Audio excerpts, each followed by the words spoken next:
Let's get into some deep talk about early colonization in the Americas. I found this book, The First Republic of America, and what's interesting off the top of it is the authors claim that he wrote this book based on the documents of the corporations behind colonization rather than the documents of the official British government. So let's get into it. One of the first things that strikes me is the amount of desertion to the indigenous Indian nations. They actually have to write laws making it a capital offense to, quote, run with the Indians. That's right, Jamestown, 1611, Dale's laws. Running to the Indians equals a capital offense, right? That's a draconian punishment, right? That indicates a lot of these settlers were going over the Powhatan side, right? Remember, they're coming over, no women, no wives, they don't own anything, right? They're looking across and they're going, man, these guys have abundance, they got the whole system set up, and they got women. Now, let's get into another interesting thing. This goes on in New England. It's called Morton's Marymount Colony. That's right, there was a competitive colony in which they integrated with the indigenous tribes in New England. They even had the communal land sharing and usage rights. The Pilgrims out of the Plymouth Rock Corporation couldn't abide by that. So, in 1628, the Plymouth Corporation arrested and deported the leader, Thomas Morton. He had become a magnet for all the settlers, all the servants. What was he doing? Raising this maypole.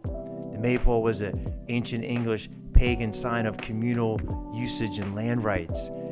It was actually put illegal by the Puritan Parliament. So once the Protestant Puritans get control of Parliament during the 1500s, early 1600s, besides enclosing lands and getting rid of the guilds, they get rid of this holiday. So here's this guy in the early 1620s in New England sticking it to him, the Plymouth Company. And they had to put it down, and they did.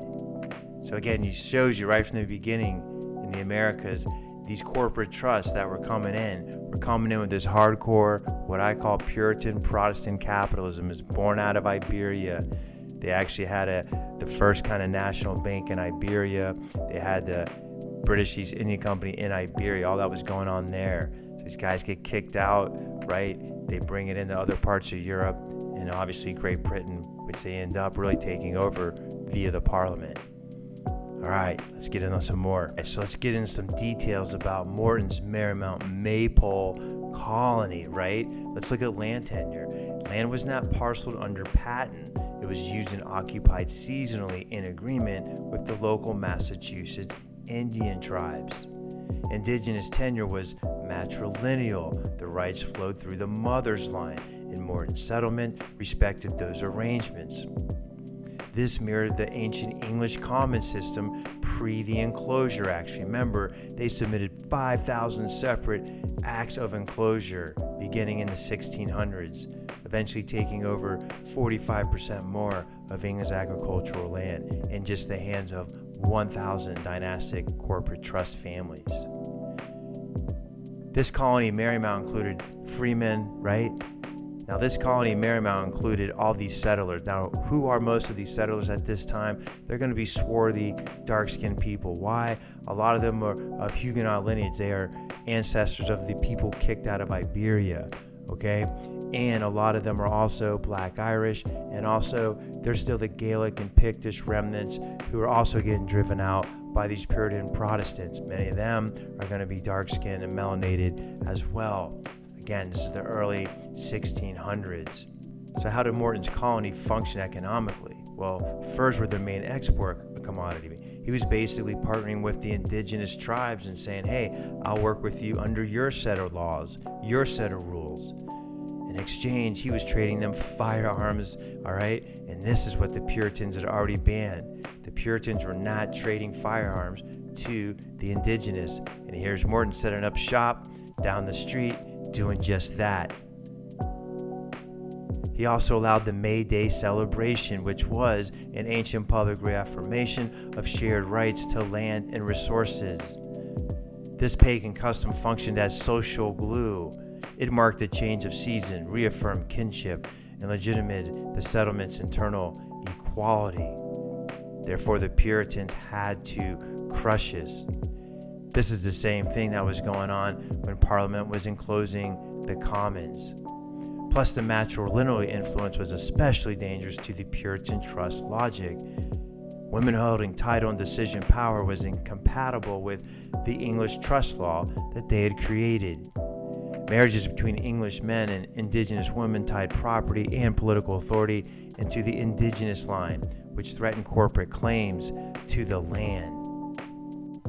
So keep that in mind when I've done these videos about the ritual of surveying and then creating the paper title and then convincing the woman that they've married to accept that title. So you can see here in this Marymount case, Morton was like, we'll go on the Indian system, so we're not going to try and do that. So he was in fact using their system, and he was in their covenant, and the surplus and the income was going to flow into their bank account, so to speak. Puritans, the corporate trust they're representing, could not have that. So again, you see the clash of civilizations in this episode. Another interesting anecdote is that there is a Captain Woodleaf who is in charge of the tobacco operation. Woodleaf sounds to me like a made-up name for a indigenous hostage element who has been redeployed on behalf of the trust. You have to understand that the Powhatans were experts in tobacco.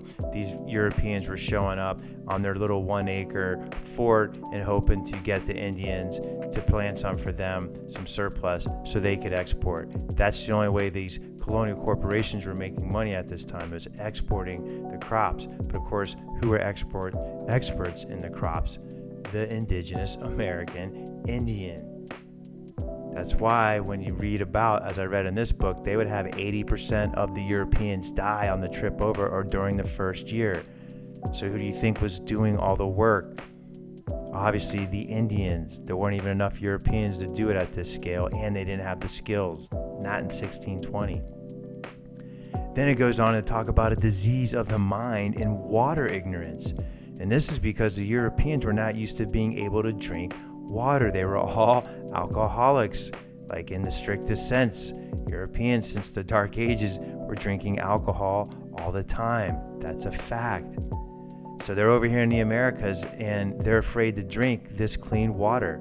And it talks about them becoming dehydrated, getting the tremors, and dying. One writer says, more die here of the disease of their minds than of their body. And then he says, they don't know that they shall have to drink the water here. So the colonists were so mentally bound to the beer habit, they can't believe American fresh water is safe, even though they're standing in a landscape of clean springs and rivers. Wow.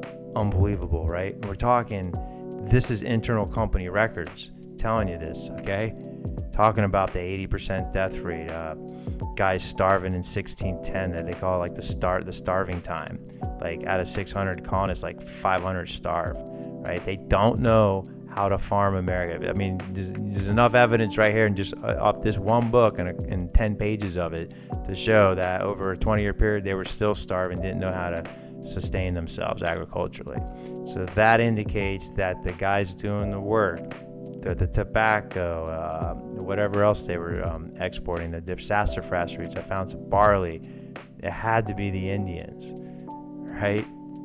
Let's get into sassafras and artificial wine. This is something that the indigenous were known and experts at. The book mentions a Mr. Russell, the chemist, who in 1620 no way could have discovered sassafras from books, right? He had to have gotten this knowledge from the Indians, or maybe the chemist is an Indian. They would usually have to anglify their names so that they could be used on the accounts of the trust books. This is how colonial commodity science worked. They'd see the indigenous product, they'd then learn the process, they'd label the English discovery, patent it, and then use it in a capitalist system.